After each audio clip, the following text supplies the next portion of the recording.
हम इस समय भारत में टाइगर्स के सबसे नए रिजर्व्स में से एक रातापानी। प्रोजेक्ट चीता की सफलता हमारे प्रधानमंत्री नरेंद्र मोदी जी का एक दृढ़ विश्वास था।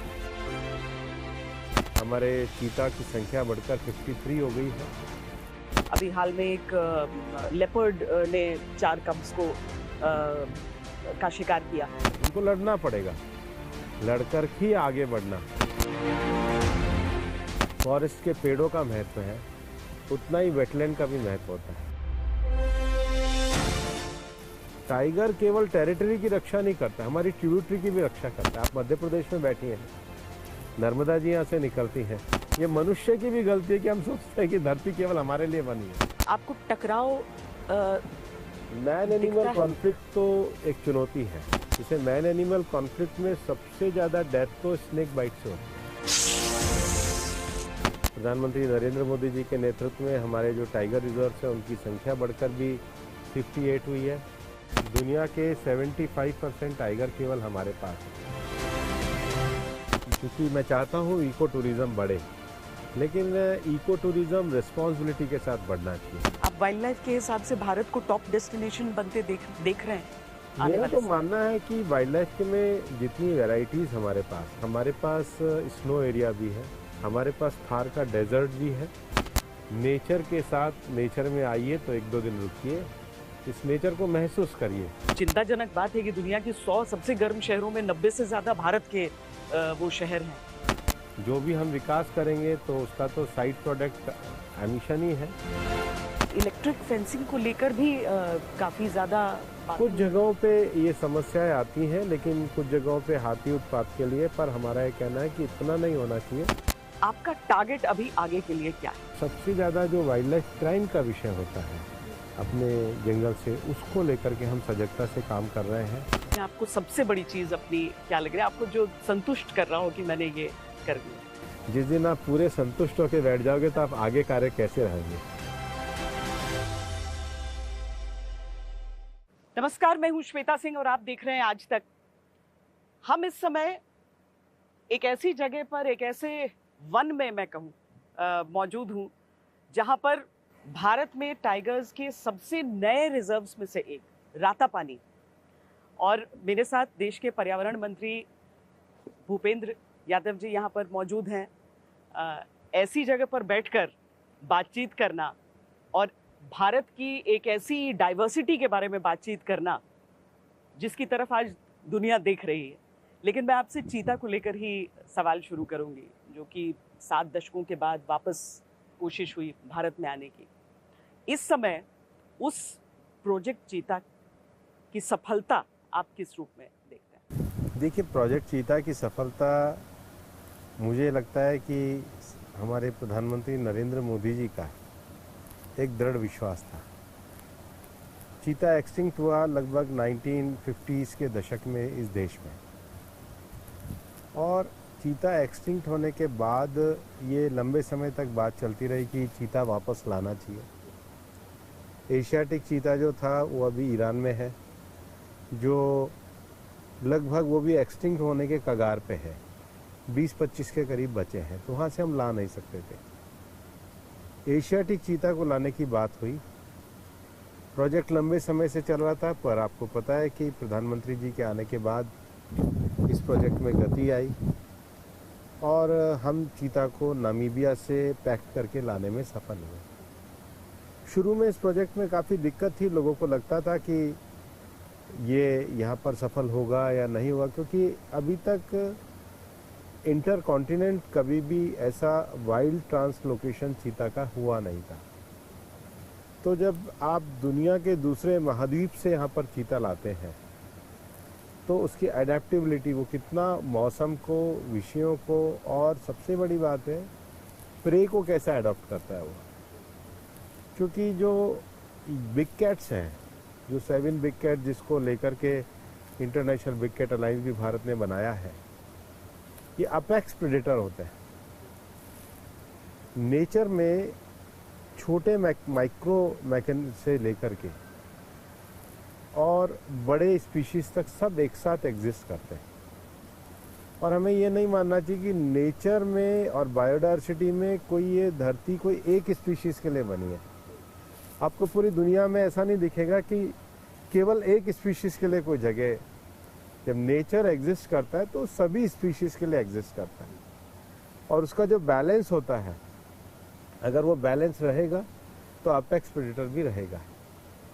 तो ये हमारे यहाँ से अगर एक कोई प्रजाति एक्सटिंक्ट हुई है तो उसको वापस से वाइल्ड में ट्रांसलोकेट करना ये एक बड़ी चुनौती थी, और शुरू में समस्या भी आई। मुझे अच्छी तरह ध्यान है 22 चीता में शुरू में 8 चीता एक साथ उनकी डेथ हुई, तो बहुत क्रिटिसिज्म हुआ। तो मैंने, जब मैं फॉरेस्ट में लगातार मंत्री के नाते घूमता हूँ, तो जो हमारे फील्ड डायरेक्टर जिनके साथ मेरे एक्सपीरियंस अच्छे थे, ऐसे मैंने देश से 6-7 फील्ड डायरेक्टर्स को बुलाया और सबको कहा भाई आप इंडिपेंडेंट रहिए और कारणों का पता लगाइए। और जो अफ्रीका में भी जो हमारे काउंटर पार्ट थे, वहाँ के जो साइंटिस्ट थे, इसको लैरी मेकर जो चीता फाउंडेशन चलाती हैं, उनका बड़ा योगदान इसमें है, उनके भी हम लगातार टच में रहे और अल्टीमेटली हम लोग इस बात पे सक्सेस हुए। आज हमारे चीता की संख्या बढ़कर 53 हो गई है। आपने कहा स्टार्टिंग में चैलेंजेस थे, पर आप भी सुनते होंगे कि सवाल आप पर अभी भी उठाए जाते हैं कि कब सो रहे हैं, उनमें से कितने बच पा रहे हैं। अभी हाल में एक लेपर्ड ने 4 कब्स को का शिकार किया। तो एक मोर्टेलिटी जो होती है कब्स की, वो कितनी भारत में मेंटेन कर पा रहे हैं आप? जंगल का तो देखो सिद्धांत है कि जो सबसे फिटेस्ट होगा वही सरवाइव करेगा, तो ये स्वाभाविक है, उनको लड़ना पड़ेगा, लड़कर ही आगे बढ़ना ये है। लेकिन उसके लिए वातावरण बनाना, चीज़ें बनाना, परिस्थिति बनाना, ध्यान रखना, इसको लेकर के लोग बहुत मेहनत कर रहे हैं। आपको टकराव मैन एनिमल कॉन्फ्लिक्ट तो एक चुनौती है। कई जगहों पे मैं मैन एनिमल कॉन्फ्लिक्ट की बात कर रहा हूँ, लेकिन मैंने पार्लियामेंट में भी एक जवाब दिया था कि जैसे मैन एनिमल कॉन्फ्लिक्ट में सबसे ज़्यादा डेथ तो स्नेक बाइट से होती है, वो तो जंगल में कम होती है, लेकिन उनका भी वो तो सब मनुष्य की आबादी के साथ ही रहते हैं। लेकिन कई जगहों पे जो एलिफेंट के जो रास्ते हैं कई जगहों पे डिस्ट्रॉय हुए हैं, तो जब अपने मूवमेंट पे जाते हैं तो वो हमें चिंता है। लेपर्ड के कारण काफ़ी चिंता है। उत्तराखंड में भी पिछले दिनों लेपर्ड के विषय आए हैं, तो हम लोगों ने भी एक तय किया है कि जितने भी हमारे जू हैं उसमें लेपर्ड के लिए रेस्क्यू सेंटर बनाए जाए, ताकि जो ज़्यादा कॉन्फ्लिक्ट वाले जानवर हैं उनको वहाँ पर तुरंत किया जाए। हम रेस्क्यू सेंटर को भी डेवलप कर रहे हैं देश में। और जो बाउंड्रीज़ हैं ट्राइब, जो हमारे जहाँ जंगल की हमारे ESZ की बाउंड्रीज़ हो रही है और उनके पास के जो किसान हैं, तो वाइल्ड बोर वगैरह फसलों को बहुत नुकसान करते हैं, तो उसके लिए हमने कंपनसेशन की पॉलिसी और गाइडलाइन बनाई है। लेकिन हमारा ये मानना है कि इस नेचर में को एग्जिस्ट करके सबको रहना होगा। हमारा सर्वाइवल तभी है जब जंगल का सर्वाइवल है, और जंगल का सर्वाइवल है तभी हम एक दूसरे पे मिल कर के रहना चाहिए। और मैं आपको एक बात तो कहना चाहूँगा कि पिछले 12 सालों में प्रधानमंत्री नरेंद्र मोदी जी के नेतृत्व में हमारे जो टाइगर रिजर्व्स हैं उनकी संख्या बढ़कर भी 58 हुई है। लगभग 630 के लगभग हमारे ESZ है, उसमें से 473 को हम फाइनलाइजेशन कर पाए हैं, वरना लंबे समय तक ये फाइनलाइजेशन नहीं थे। और जैसा मैंने आपको कहा वेटलैंड का भी महत्व होता है, तो केवल 24 वेटलैंड थी, उनकी संख्या बढ़कर के 99 हो गई है।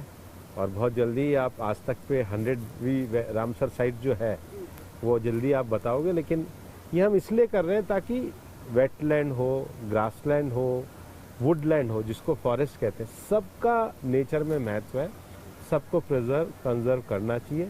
ये नेचर की दी हुई सौगात है जिसको मनुष्य को उपयोग करना आना चाहिए, केवल उपभोग करना नहीं आना। प्राइम मिनिस्टर का जिक्र आपने किया और मुझे याद है अभी जब वॉर के दौरान उन्होंने सबको संबोधित भी किया, और इनफैक्ट 24 घंटे के अंदर 2 बार उन्होंने कहा भी, तो उन्होंने कहा देश में टूरिज्म करिए। जिस तरह के हमारे सारे सर्किट्स हैं, लोग वाइल्ड लाइफ देखने भी बाहर जाते हैं, लेकिन आपको लगता है कि भारत की जो समृद्धि है वाइल्ड लाइफ में वो कहीं अलग, कहीं बेहतर? भारत की वाइल्ड लाइफ में समृद्धि अभूतपूर्व है। अभी जो टाइगर्स भी हैं, दुनिया के 75% टाइगर केवल हमारे पास है और हमारे 58 टाइगर रिजर्व्स हैं। अब ये वाल्मीकि नगर नेपाल का तराई इलाके के साथ लगा हुआ है, उधर तपोवन नेपाल का, इधर हमारा है। ऐसे ही बंगाल में सुंदरबन का बिल्कुल आइलैंड पे है, टाइगर पानी के साथ एग्जिस्ट करता है आइलैंड पे। बक्सा में है, अरुणाचल में ऊपर पाके करके है, उस जगह पर है। काजीरंगा तो वन ऑफ द बेस्ट हमारा वाइल्ड लाइफ एरिया है, जहाँ पर आपको वेटलैंड भी है, ग्रासलैंड भी है और उसके साथ वुडलैंड भी है और वहाँ पर टाइगर के साथ राइनो और सारा जल जीव भी है। मैं खुद आश्चर्यचकित हूँ, जब दधुआ में ऊपर कतरिया घाट आप जाएंगे तो उसका जो सुंदरता है, साल के जो ट्रीज़ की सुंदरता है वो दुनिया में कहीं से भी कम नहीं है। नीचे दक्षिण भारत में आप चाहे वायनाड जाएंगे, बीआरटी जाएंगे, बांदीपुर जाएंगे, कर्नाटक में बांदीपुर, इधर तमिलनाडु का मधुमलाई और वायनाड, तीनों राज्यों का एक हमारा पूरा बॉर्डर एरिया है। राजस्थान में सरिस्का है, रणथंबोर है, जिम कार्बेट को तो उत्तराखंड में सब जानते ही हैं।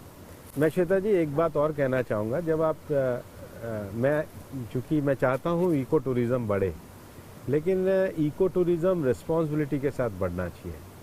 हम बहुत आह्वान करते हैं कि भाई आप जाकर के शोर मत मचाइए, ये तो पीस की जगह है, और आवाज़ मत करिए, और सबसे बड़ी बात है प्लास्टिक से बचाइए। आपने शहर तो प्लास्टिक से ख़राब करिए, लेकिन जंगलों को बचाइए। मेरे सामने एक बार मेरा मन बड़ा द्रवित हुआ जब मैंने एक सांभर को एक रास्ते पे से प्लास्टिक खाते हुए देखा, कोई छोड़ गया होगा।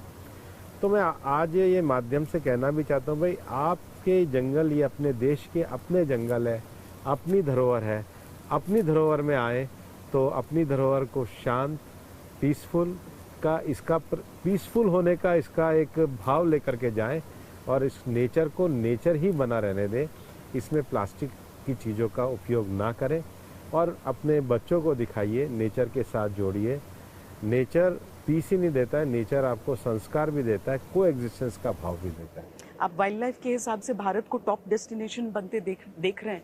मेरा तो मानना है कि वाइल्ड लाइफ के में जितनी वैरायटीज़ हमारे पास है, क्योंकि हमारे पास स्नो एरिया भी है, हमारे पास थार का डेजर्ट भी है, बल्कि डेजर्ट जो एरिया है वो तो जहाँ पे हमारा जीआई भी है वो तो 3600 किलोमीटर लॉन्ग हमारा नेशनल डेजर्ट पार्क है। हमारे पास साल के जंगल भी हैं, तो हमारे पास वेटलैंड्स के भी हैं। तो हमारा जो हमारा जंगल है, एक आदमी अगर अपने एक जीवन में भारत में सोचे मैं सब तरह का जंगल देख लूँ तो उसका पूरा जीवन लग जाएगा। ये मैं आपको कहूँगा, इतनी विविधताएं हमारे पास है। ये लोकल एम्प्लॉयमेंट काफ़ी जनरेट करता है। अब में तो आप देखेंगे तो हमने एसएचजी को लगाया, यहाँ पे भी महिला गाइड हमने नेचर गाइड कई जगहों पे लगाई है। नेचर गाइड को, ट्रैफिक को, नेचर गाइड को, गाड़ियों को, उसके बाद होटल को, उसके बाद जो बर्ड वॉचिंग करने आते हैं लोग, वो 7-7 8-8 दिन लगते हैं। जो नॉर्मली बहुत जल्दबाजी में आते हैं उनको तो लगता है जीप में बैठो, टाइगर देखो और वापस जाओ, उतना नहीं है। नेचर के साथ नेचर में आइए तो 1-2 दिन रुकिए, इस नेचर को महसूस करिए, वो टाइगर देखने से भी कई बार अच्छा होता है। लेकिन इसी तरीके से जो यहाँ पर बैठ के जो हमारे फेफड़ों में स्वच्छ हवा जा रही है, कुछ शहरों को भी उसकी आवश्यकता हो जाती है। अभी बड़ी चिंताजनक बात है कि दुनिया की 100 सबसे गर्म शहरों में 90 से ज़्यादा भारत के वो शहर हैं। क्या यहीं से ली हुई वो सीख उन जगहों पर, उनके आसपास? देखो, धरती का जो टेम्परेचर बढ़ रहा है उसका तो सबसे बड़ा कारण एंथ्रोपोसेंट्रिक एक्टिविटीज़ है। मनुष्य आधारित जो भी हम विकास करेंगे तो उसका तो साइड प्रोडक्ट एमिशन ही है।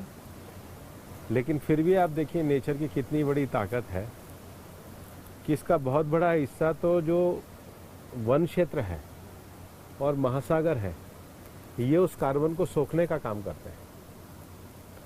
इसलिए अगर कार्बन को सोखने का भी काम होता है तो वन आच्छादित क्षेत्रों पे और महासागर में अगर उतना नहीं हो तो ये टेम्परेचर कभी का बढ़ गया होता। तो ये बहुत बहुत बड़ी नेचर की सेवा ये करते हैं और इसलिए हम इस सब के कोएग्जिस्टेंस के साथ कैसे रहें, हमें दोनों चीज़ें करनी पड़ेगी। इकोलॉजी और इकोनॉमी दोनों को बढ़ाना पड़ेगा। ज़्यादा रोजगार इकोनॉमी और औद्योगिक उत्पादन से है, लेकिन उसके भी कंस्ट्रेंट होते हैं। वो भी तभी सर्वाइव करता है जब नेचर सर्वाइव करता है। प्रोजेक्ट टाइगर का जिक्र मैं फिर से करना चाहती हूँ। सेंसस का वर्ष है। बहुत सारी ऐसी रिपोर्ट्स आती रही कि संख्या कितनी होगी, कितनी हो सकती है। आपका एक मोटा आकलन क्या क्या? संख्या हमारी बढ़ रही है और हम लोग प्रोजेक्ट टाइगर का जो एस्टिमेशन है वो एक निश्चित समय के बाद में करते हैं। उसका ही नहीं, हम अपने फॉरेस्ट एरिया का भी एस्टिमेशन करते हैं। एफएसआई जो फॉरेस्ट सर्वे ऑफ इंडिया है वो लगातार हमारे फॉरेस्ट एरिया का एस्टिमेशन करते हैं, उसकी चिंता करते हैं। हर टाइगर एरिया का हम एक वाइल्ड लाइफ मैनेजमेंट प्लान बनाते हैं। तो वाइल्ड लाइफ मैनेजमेंट प्लान में हमारी जो चुनौतियाँ रहती हैं, एक तो उसका जो जोग्राफिकल एरिया है वो मेंटेन रहे, वहाँ की वाटर बॉडी सुरक्षित रहे, वहाँ पे ऐसी तो कोई प्लांट में स्पीशीज़ नहीं आ गई है जो जंगल को ख़राब कर रही है, वहाँ के लिए एलियन हो या वहाँ के लिए डेंजरस हो, तो उसका मैनेजमेंट का विषय हो। फिर कई जगहों पे नेचर के अपने आप ही, जैसे जहाँ पे बम्बो का जंगल है तो बांस के का एक समय के बाद फूल आता है, तो उसमें एक नेचर की तरफ से ही उसका एक ख़त्म होने का रिसाइकल प्रोसेस होता है, तो उसको मेंटेन करना। फायर एरिया जो है उसको, उसकी लाइनिंग को मेंटेन करना, ये सारे जो विषय हैं ये वाइल्ड लाइफ मैनेजमेंट प्लान में आते हैं। तो हर एरिया अपना wild life management plan DFO वगैरह, डायरेक्टर्स वगैरह मिलकर बनाते हैं। मैं एक राजनेता के रूप में आपको अब बंगाल की तरफ ले जाती हूँ, क्योंकि आप सुंदरबन का जिक्र कर चुके हैं। आपने वहाँ पर लीड किया उस पूरे कैंपेन को। वहाँ पर सरकार बदली है, अब जो नई चीज़ें वहाँ पर हो रही हैं, नए कदम हो रहे हैं। मैंने देखा कि पूरा सिलीगुड़ी कॉरिडोर को लेकर वहाँ पर ज़मीन दी जा चुकी है। ये चीज़ें जो राष्ट्रीय सुरक्षा से भी जुड़ जाती हैं, वो इकोलॉजिकली सेंसिटिव क्षेत्र भी हैं सारे, और वो देश की सीमा के हिसाब से भी बहुत सेंसिटिव है। वहाँ पर भी और कुछ विकसित करने की सोच रहे हैं आप? मैं खुद सुंदरबन को देखने गया था और सुंदरबन को देखने के बाद मेरे मन में काफ़ी दुख हुआ था, क्योंकि सुंदरबन का जो टाइगर है वो अपने आप में विशिष्ट है।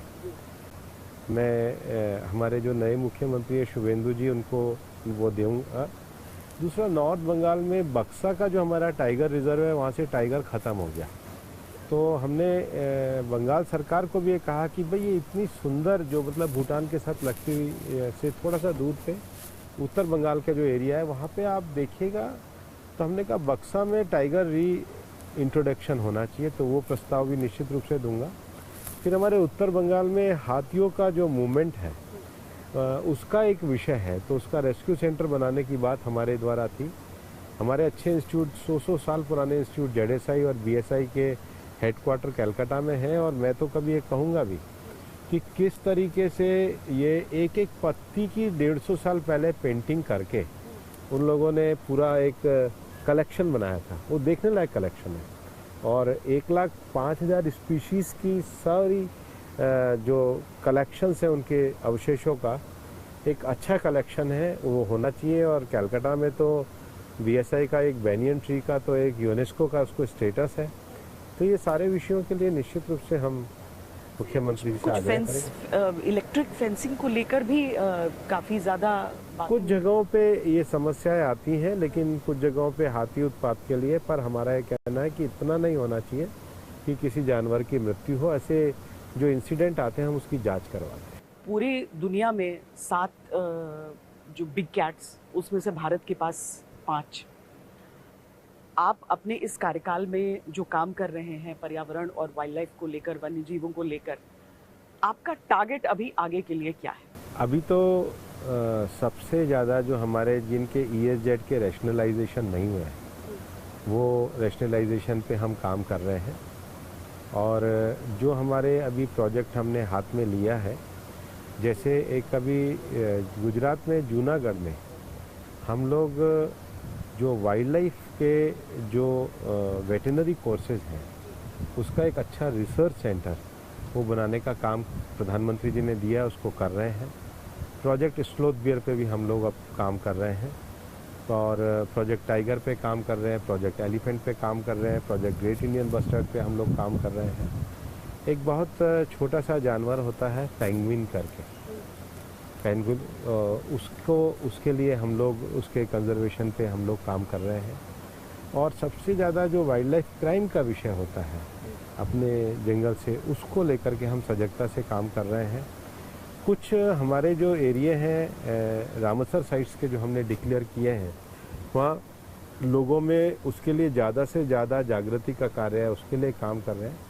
हमारे जंगलों के पास जो इंफ्रास्ट्रक्चर के विषय हैं, तो हम राज्य सरकारों को कह रहे हैं अगर इंफ्रास्ट्रक्चर अच्छा होगा तो लोग ज़्यादा अच्छी तरीके से अपने वन क्षेत्रों का विकास कर सकेंगे। लोकल कम्युनिटीज़ की जो एसएचजीज हैं, उन लोगों के लिए भी जो ग्रीन जॉब है, वो ग्रीन जॉब हमारे उनके लिए ज़्यादा से ज़्यादा डेवलप हो, उनका इन्वॉल्वमेंट हो, उसके लिए भी काम करें। और अब तक के अपने कार्यकाल में आपको सबसे बड़ी चीज़ अपनी क्या लग रही है, आपको जो संतुष्ट कर रहा हो कि मैंने ये कर दिया?